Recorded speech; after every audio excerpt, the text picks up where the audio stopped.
안녕하세요. 건강지킴이 닥터 MBC 황인찬입니다. 질환에 관한 다양한 궁금증 여러분의 입장에서 꼼꼼하게 짚어드리겠습니다. 건강보험 심사평가원에서 지난 2021년에 국내에서 자궁근종으로 병원을 찾은 환자 수를 조사한 결과 약 60만 명으로 나타났고요. 그중에 10명 중 6명이 가임기 여성이라고 합니다. 그만큼 매우 흔한 질환이지만 자궁근종에 대한 정확한 증상과 치료법을 제대로 알지 못하는 경우가 많은데요. 더구나 자궁근종은 다양한 증상으로 삶의 질에 영향을 주고 임신, 출산에도 좋지 않은 영향을 미친다고 합니다. 그래서 오늘은 원광대학교 병원 산부인과 김병윤 교수와 함께 자궁근종에 대해 자세히 알아보겠습니다. 매년 10월 10일은 임신의 날입니다. 풍요와 수확을 상징하는 10월과 임신 기간 10개월을 의미하며 저출산을 극복하기 위한 취지로 제정된 날인데요.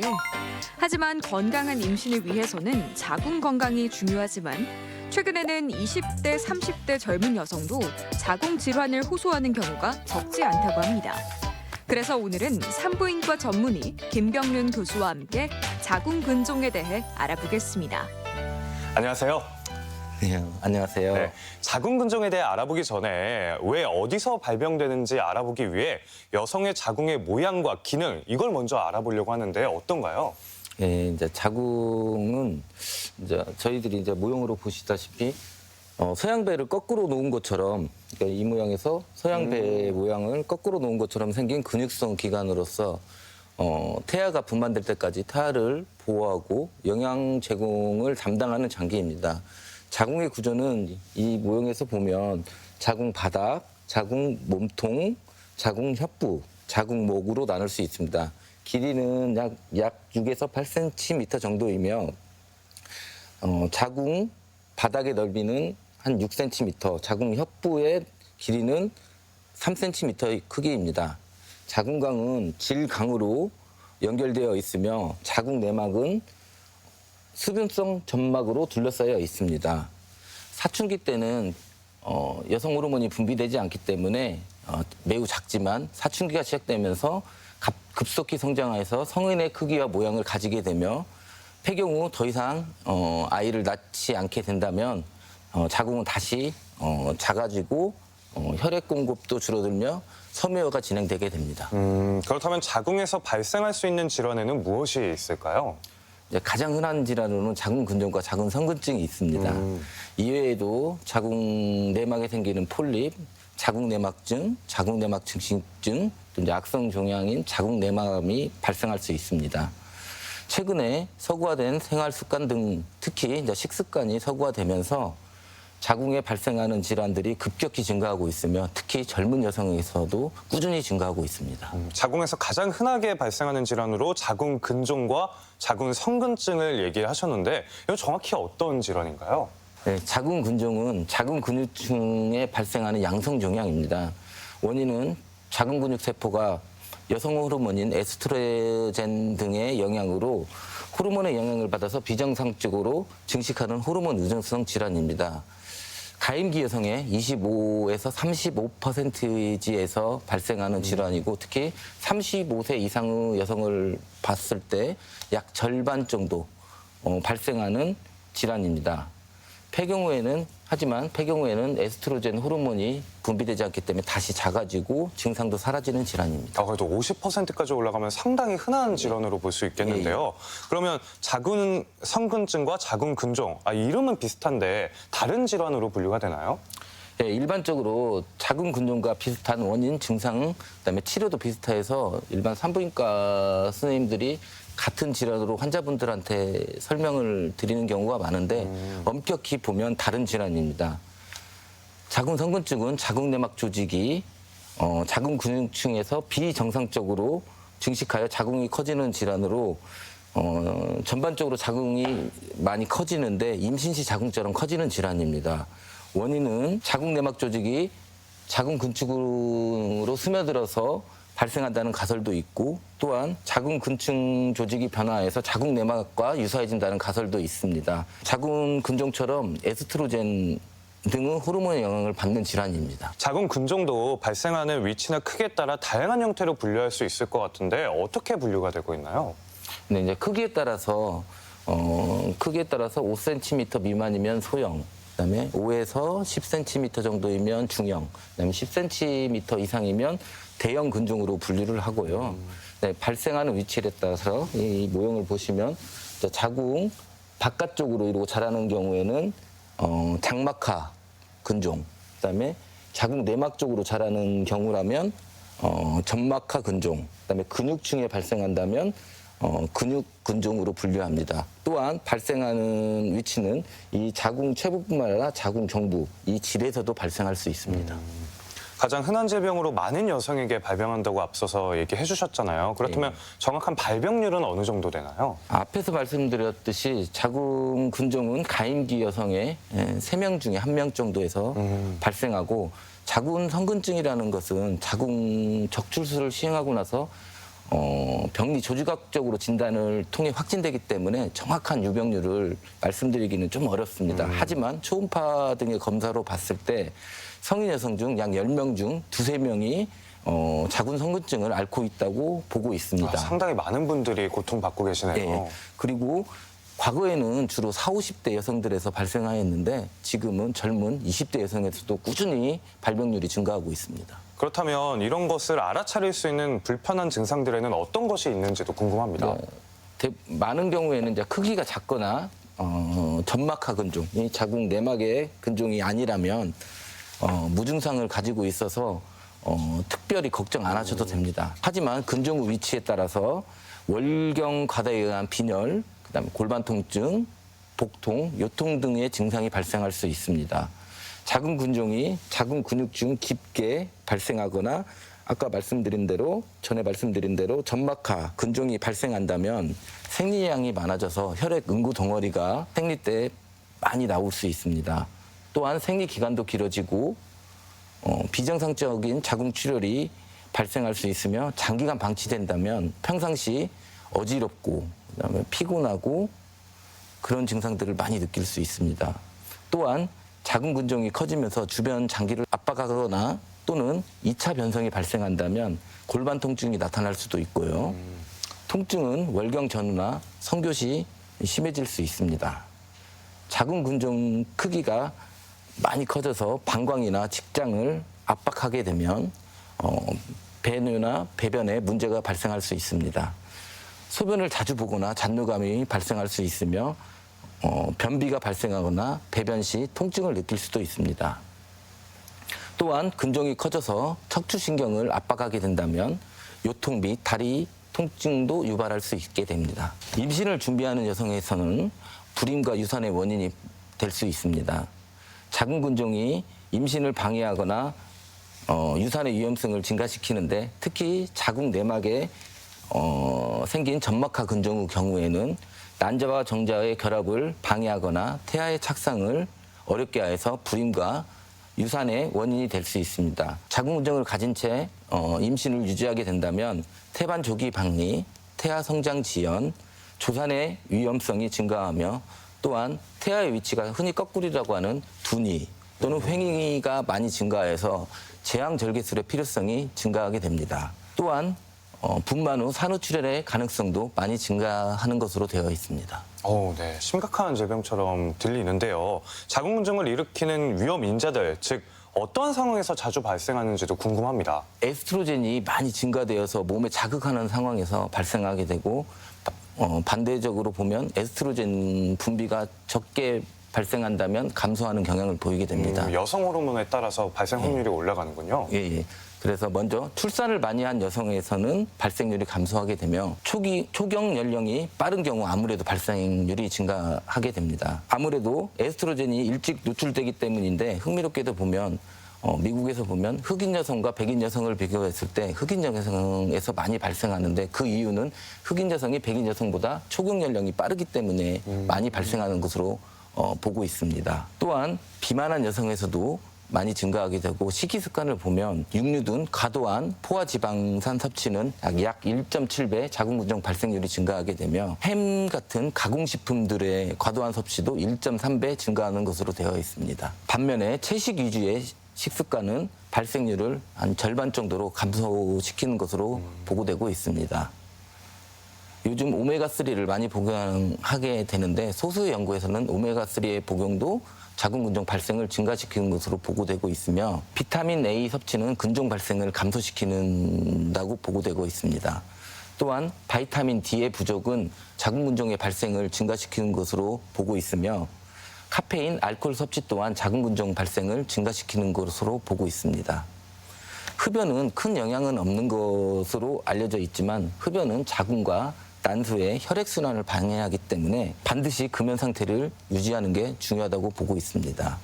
또한 흡연은 다른 여성 질환들을 많이 발생하기 때문에 반드시 금연한 걸 권고드립니다. 고혈압, 당뇨, 골반 감염증 또한 자궁 근종을 증가시키는 것으로 보고 있으며 가족력과도 관련되고 있는데 가족들 중에 어머니나 자매 등이 자궁 근종을 앓고 있다면 자궁 근종 발생은 증가하는 것으로 보고 있습니다. 또한 환경적 요인으로 환경 호르몬인 프탈레이트, 폴리우마, 비페닐, 비스페놀 A 등은 내분 부위의 교란 물질로서 플라스틱 제품에서 배출되는 유해 물질인데 자궁 근종 발생에 관여하는 것으로 알려져 있습니다. 네, 그렇다면 자궁 근종, 자궁 성근증 진단은 어떻게 발생하나요? 크기가 많이 큰 경우에는 이제 환자 스스로 복부에 덩어리가 만져져서 병원에 오는 경우도 많이 있습니다. 또한 자궁 근종을 난소암, 장애에 생긴 종양, 그다음에 임신 초기에 커진 자궁으로 오해할 수도 있기 때문에 검사를 통해서 정확히 진단을 해야 하는데요. 골반 내진으로도 가능하지만 정확히 보려면 대개 초음파 검사로 진단하게 됩니다. 또한 근종의 크기, 위치, 개수가 매우 중요한 요인인데 초음파 검사는 이들 인자들을 정확하게 측정하는데 일반적으로 사용되는 검사이며 또한 치료 방법을 결정하고 근종의 크기나 추후 경과를 모니터링하는 데 도움이 되는 검사입니다. 하지만 진단이 불확실하거나 자궁 성근증이 의심될 때는 골반 MRI를 통해서 정확히 진단을 하는 데 도움이 됩니다. 그렇다면 진단 이후에 치료가 어떻게 진행되는지도 궁금합니다. 자궁 근종의 치료 어떻게 진행되나요? 먼저 크기가 작고 증상이 없는 경우에 무증상인 경우에는 그냥 경과 관찰만 시행할 수 있습니다. 하지만 이제 증상이 경미한 경우에는 피임약 같은 호르몬제 또는 호르몬 분비 자궁 내 피임 장치를 통해서 보존적 치료를 시행할 수 있습니다. 하지만 증상이 심하거나 약물 치료에 반응을 하지 않는 경우 또는 환자가 불편한 증상을 느껴서 수술을 원하는 경우에는 향후 임신 여부, 그다음에 임신을 원하는지 여부, 근종의 크기, 형태, 나이 등을 고려하여 수술적인 방법을 시행하게 되는데요. 과거에는 개복술을 통해서 자궁 절제술 또는 자궁 근종 절제술을 시행했는데 최근에는 환자의 회복 기간, 합병증을 줄이기 위해서 다양한 치료법이 많이 발전하여서 여러 형태의 다양한 방식의 치료법이 시행되고 있습니다. 그렇다면 어떠한 방식의 수술적 치료들이 접근이 될까요? 수술적 치료로는 복강경 또는 로봇, 다빈치 수술이라고 해서 로봇 수술을 이용해서 자궁 절제술이나 자궁 근종 절제술을 시행하고 있습니다. 과거의 개복술은 절개 부위가 12에서 14cm 많이 컸었는데요. 이제 그거 과거와는 달리 개복술과는 달리 시야 확보를 위한 카메라 및 수술기기 삽입을 위한 필요한 창상, 즉 상처 크기가 0.5에서 1cm, 그다음에 숫자는 3개에서 4개 정도 매우 작아서 미용상 효과도 좋고 통증이 매우 적은 장점이 있습니다. 추가적으로 입원 기간과 회복 기간이 빨라서 요즘 많이 시행하고 있는 수술법입니다. 하지만 기구를 사용할 때 사용 범위가 아무리 조금 제한적이라는 단점이 있기 때문에 수술의 적응증이 좀 제한적일 수 있고요. 그다음에 수술 부위 통증, 창상 등은 개복술에 비해 적지만 아직도 여전히 존재하게 됩니다. 하지만 근종의 크기가 너무 크거나 개수가 너무 많은 경우에는 현재에도 개복술을 시행하고 있습니다. 네, 이런 다양한 접근 방법들이 있지만 여전히 자궁 절제술을 통한 자궁 소실을 원하지 않거나 아니면 수술 자체를 두려워하시는 분들이 많잖아요. 예. 이런 부분들은 비수술적인 치료로 좀 접근할 수 있는지 아니면 수술적인 치료법 외에 다른 방법들이 있는지도 궁금합니다. 현재 대표적으로 시행되고 있는 시술은 이제 자궁 동맥 색전술과 하이프라고 부르는 고강도 집중 초음파 시술이 흔히 시행되고 있습니다. 먼저 자궁 동맥 색전술은 자궁 또는 근종으로 가는 혈관을 막아서 근종을 괴사시키는 치료법입니다. 하지만 이 근종으로 가는 혈관만 막을 수 없기 때문에 자궁 손상 및 임신 시 착상 방해 등의 부작용이 발생할 수 있고 난소의 기능이 많이 감소한다는 단점이 있습니다. 이에 비해 요즘 많이 흔히 시행되고 있는 하이프 치료는 높은 에너지의 음파를 이용해서 자궁 근종의 세포나 조직을 파괴시키는 고강도 초점 초음파 치료로 영어로 말씀드리면 하이 인텐시티 포커스 울트라사운드 세라피라는 의료 장비를 이용해서 자궁 근종과 자궁 성근증을 치료하는데 앞에서 말씀드린 그 영어의 약자를 HIFU 그래서 흔히 하이프 치료라고 합니다. 하이프 치료는 초음파를 통해 자궁 근종 내부의 열을 발생시켜서 괴사시키는 수술로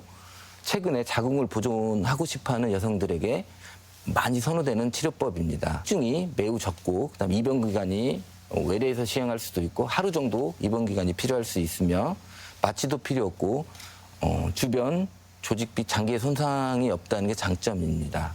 치료율은 80에서 90%를 보이며 증상이 호전이 없는 경우 빠르게 재시 수술을 할 수 있다는 장점이 있습니다. 그러면 모든 환자분들이 하이프 수술을 받을 수 있는 건지도 궁금합니다. 다른 부작용 같은 건 없을까요? 예, 아무래도 수술적 방법이 100% 확실한 치료법이겠죠. 하지만 수술적 방법을 원하지 않는 모든 환자에게서 가능하다고 볼 수는 없습니다. 치료 결과를 효과적으로 볼 수 있는 경우는 근종의 크기가 10cm 미만, 근종 개수가 3개에서 4개 미만인 경우 효과적인 치료 효과를 기대할 수 있습니다. 만약 크기가 너무 크거나 개수가 많거나 크기가 큰 자궁 성근증의 경우라면 저희들이 원하는 치료 효과를 기대하기 어렵습니다. 또한 현재 의료보험이 되지 않는 단점이 있어서 비용이 비싼 문제점이 있고요. 하이프 치료는 자궁 근종을 수술처럼 완전히 없애는 게 아니라 괴사시키는 방법이기 때문에 괴사시키는 방법으로 자궁 근종의 크기나 볼륨을 감소시켜서 증상을 없애는 치료법이기 때문에 이 점을 항상 환자들이 시술받기 전에 명심해야 합니다. 네. 과거에 비해 최근 결혼 연령도 많이 늦어지고 임신 연령도 같이 늦어지면서 임신 전 자궁 근종이 있는 여성분들이 많아지고 있다고 들었는데요. 임신을 하기 전에 자궁 근종을 반드시 치료를 해야 되는 건지 또 임신 시 자궁 근종은 어떤 영향을 주는지도 궁금합니다. 임신 중 자궁 근종이 커질 수 있는데 약 3분의 2의 여성에서는 그대로 근종이 크지 않고 그대로 유지됩니다. 만약 크기가 작은 경우 임신에 영향을 주는 경우는 미비하기 때문에 임신을 그냥 치료받지 않고 유지하는 데 큰 문제는 없는 것으로 보고 있습니다. 하지만 크기가 매우 큰 경우에는 임신 시 앞에서 말씀드린 아까 유산, 불임, 그다음에 태반 조기박리 이런 합병증 등이 많이 발생할 수 있기 때문에 임신 전에 근종을 치료할지 여부에 대해서는 전문의와 상담이 반드시 필요합니다. 그러면 향후에 임신 계획이 있는 여성분들도 하이프 치료를 받을 수 있는 걸까요? 현재로서는 명확히 말씀드리기는 어렵습니다. 아까 말씀드렸듯이 자궁동맥 색전술은 좀 부작용이 있기 때문에 아무래도 시행하지 않는 게 좋을 것 같고요. 수술적 방법이 또한 가장 확실한 치료법인 것은 맞습니다. 하지만 비수술적 치료를 원하는 여성에서 가능한 치료법으로 보고 있고 어떠한 한 연구에 의하면 시술 후 89% 여성에서 정상적인 출산을 하였다는 보고가 있습니다. 상당히 높네요. 예. 네. 자궁 근종이 작고 증상이 없어서 경과 관찰하는 경우에는 향후 경과는 어떻게 진행이 될까요? 증상이 없다면 보존적인 치료, 그러니까 경과 관찰만 시행해도 되는 것으로 되어 있습니다. 하지만 계속 여성 호르몬 에스트로겐 자극이 있기 때문에 서서히 크기는 증가하게 됩니다. 하지만 근종에 2차 변성이 생기거나 악성 변화가 발생하면 갑자기 커질 수가 있습니다. 이 육종이라고 하는 이 악성암은 1000명 중에 3명, 0.3% 미만에서 발생하기 때문에 크게 걱정은 안 하셔도 됩니다. 그리고 자궁 근종은 호르몬의 영향을 받는다고 계속 말씀드렸는데 50세 정도의 폐경이 되면 크기가 다시 작아지고 증상도 없어지기 때문에 증상이 없는 여성들은 지켜보면 됩니다. 치료를 받고 경과 관찰하고 이런 것도 물론 중요하겠지만 예방하는 게 최우선이 아니겠습니까? 자궁 근종을 예방할 수 있는 생활 습관 어떤 것들이 있을까요? 자궁 근종을 완벽히 예방할 수 있는 방법은 없습니다. 하지만 생활 습관의 개선과 조치를 통해서 발생률을 감소시킬 수 있습니다. 먼저 건강한 식습관 유지가 중요합니다. 육류 등 과도한 포화지방, 햄 같은 가공식품을 피하고 신선한 과일, 야채, 곡물, 단백질 등의 균형 있는 식습관을 유지하는 게 중요합니다. 비만은 근종 발생을 증가시키기 때문에 적절한 체중을 유지하고 적인 스트레스 또한 발생률을 증가시키기 때문에 일상에서 스트레스를 줄일 수 있는 생활을 하도록 노력하는 게 매우 중요하다고 봅니다. 마지막으로 정기적인 부인과 건강검진을 받아서 자궁근종이나 또는 다른 여성 질환을 조기에 발견해서 치료할 수 있도록 노력하는 게 중요하다고 생각합니다. 건강하게 먹고 스트레스 덜 받고 병원 검진 잘 받고 이런 거는 사실 모든 질병을 예방하는 데 가장 효과적인 방법인 것 같습니다. 폐경 증상 개선을 위해 호르몬 치료받는 여성분들도 많이 있는데 자궁근종 때문에 호르몬 치료 약물 이거 복용해도 되는 걸까요? 폐경 후 호르몬 치료는 자궁근종의 크기를 약간 증가시킬 수 있지만 증상을 유발할 정도로 영향을 끼치지는 않는 것으로 되어 있습니다. 그래서 복용해도 상관없다고 말씀드릴 수 있고요. 하지만 호르몬 치료 도중 자궁근종이 갑자기 커진 경우 앞에서 말씀드렸듯이 자궁 악성 평활근종 그러니까 육종이라고 불리는 암의 가능성을 배제할 수 없기 때문에 호르몬 치료를 받는 여성들에서 자궁근종이 있다면 반드시 초음파 검사를 정기적으로 시행할 것을 권고드립니다. 네, 끝으로 시청자 여러분들께 당부 말씀 한번 부탁드리겠습니다. 네, 마지막으로 수술적 치료 또는 비수술적 치료 자궁근종의 치료는 두 가지 방법이 있는데요. 어떠한 치료법이 우수하다고 말씀드리기는 어렵습니다. 중요한 것은 환자의 현재 상황, 즉 근종의 크기, 증상, 나이, 향후 임신을 원하는지 여부 등에 따라서 치료법을 선택하는 것이 중요하다고 보고 있습니다. 또한 의사의 실력도 중요한 인자이겠지만 이와는 별개로 병원마다 선호되는 치료법이 각각 다르고 또한 수술적 치료, 비수술적 치료가 다 가능하지 않은 병원들도 많이 있습니다. 따라서 자궁근종 치료를 원하는 여성들은 이러한 수술적 치료, 비수술적 치료 모든 치료가 가능한 병원에서 치료 방법을 결정하는 것이 매우 중요하다고 보고 있고 그러한 병원을 선택하는 게 환자분들한테 많은 도움이 될 것으로 생각하고 있습니다. 네, 이 시간에는 산부인과 전문의 김병윤 교수와 함께 자궁근종에 대해 자세히 알아봤습니다. 교수님, 오늘 말씀 고맙습니다. 네, 감사합니다.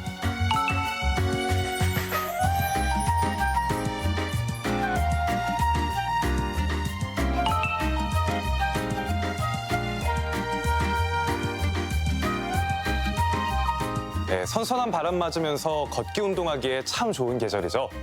걷기 운동은 팔다리는 물론 온몸의 뼈와 근육을 사용하는 전신 운동이지만 잘못된 걷기 자세가 오히려 발목과 무릎, 고관절에 무리를 주는 등 건강을 해칠 수도 있다고 합니다.